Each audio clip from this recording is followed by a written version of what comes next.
Hi friends, a very good and charming evening to all of you, my dear friends, and my brothers and sisters as well as my students.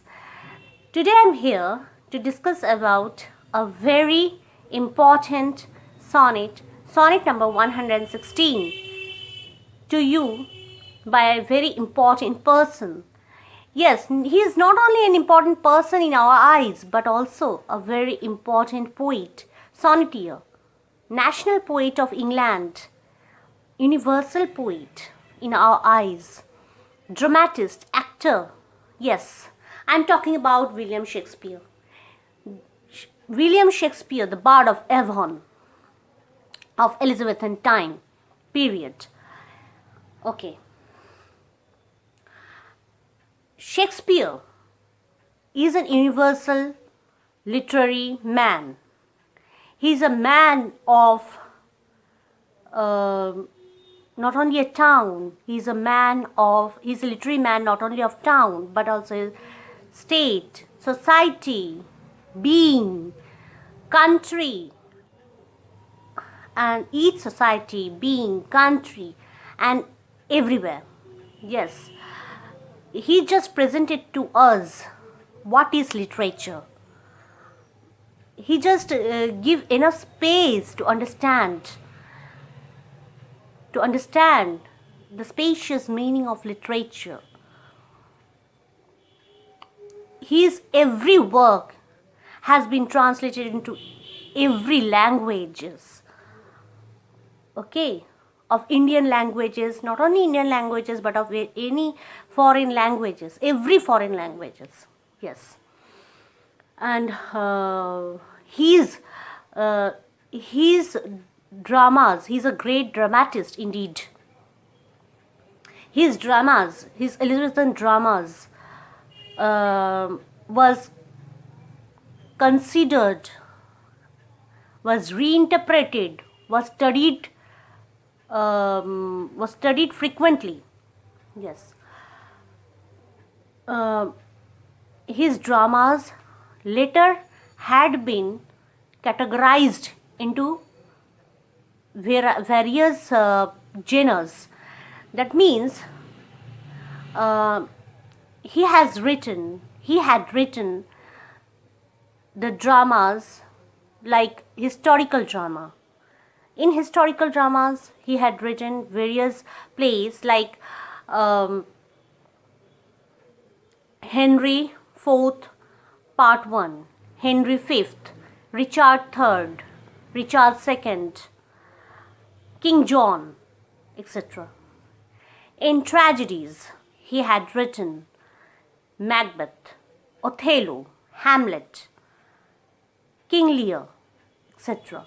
In comedies, the plays were The Merchant of Venice, the Merchant of Venice, the Twelfth Night,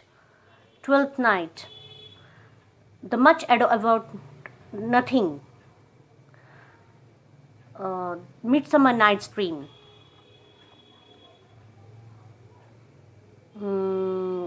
As You Like It, etc. And the tragicomedies. What are tragicomedies? Tragicomedies are the plays where we can see both the genres. That is a tragedy, that is a serious thing, as well as the comedies. Means the slightest happiness which can be seen in the dramas to lighten up the tragic element in the play.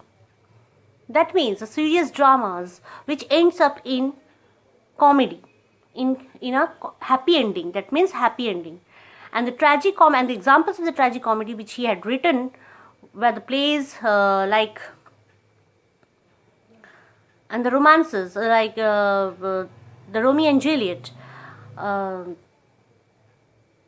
Winter's Tale, Tempest, etc. Okay.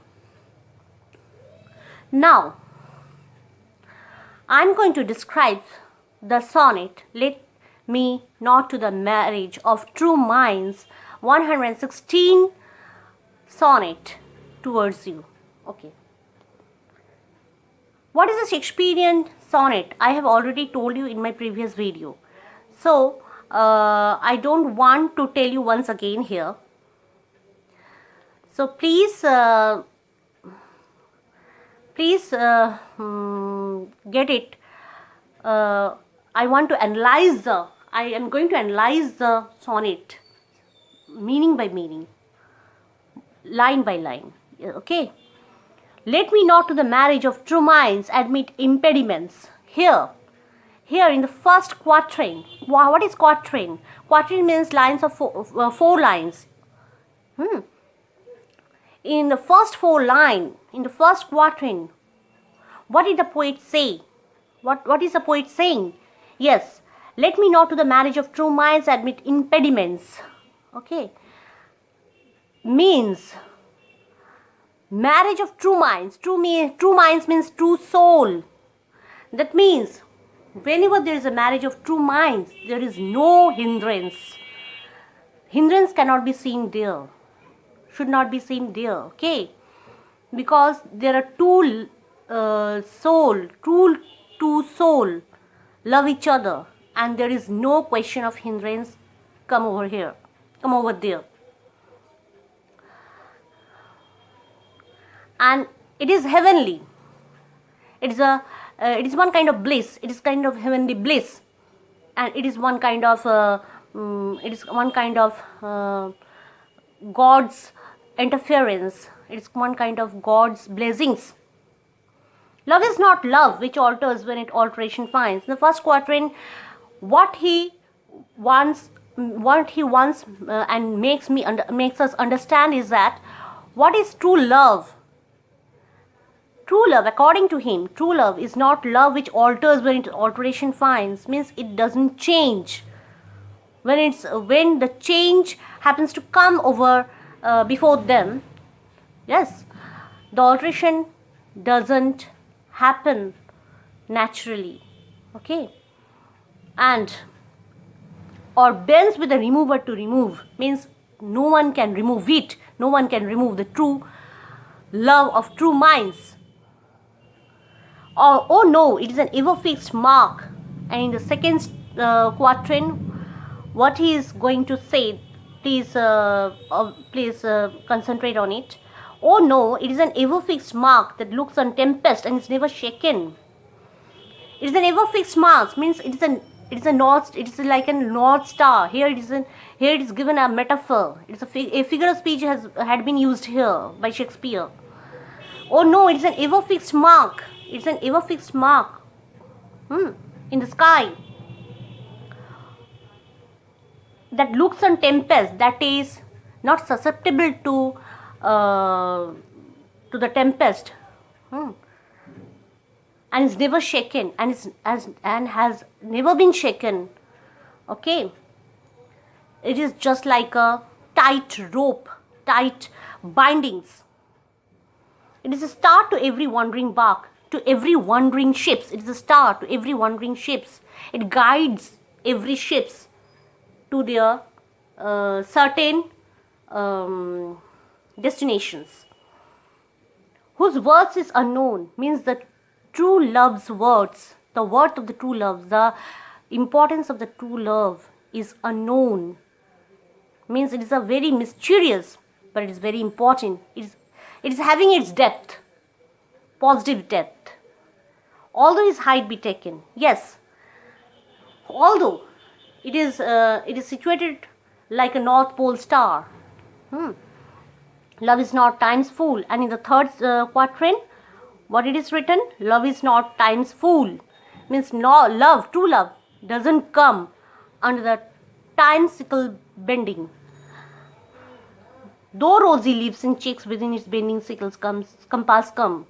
Means, however, we lost our rosy cheeks within the times changing period.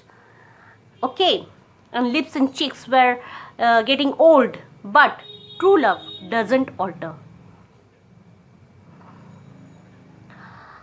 Love alters with his brief hours and weeks. Love alters not, and love never comes with the alteration of the times, with the alteration of the weeks, with the alternation of hours, okay?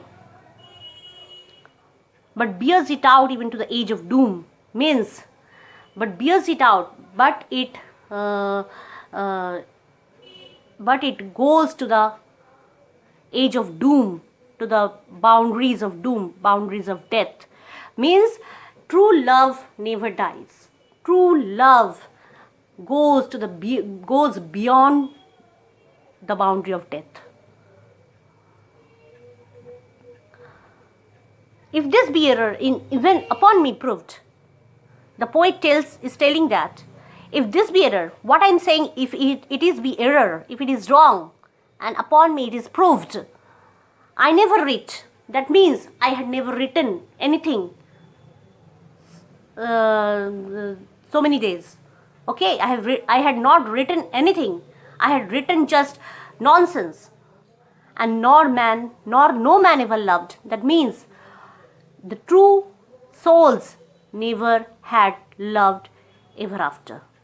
So this is the full meaning of the sonnet 116, and I think that you are convinced.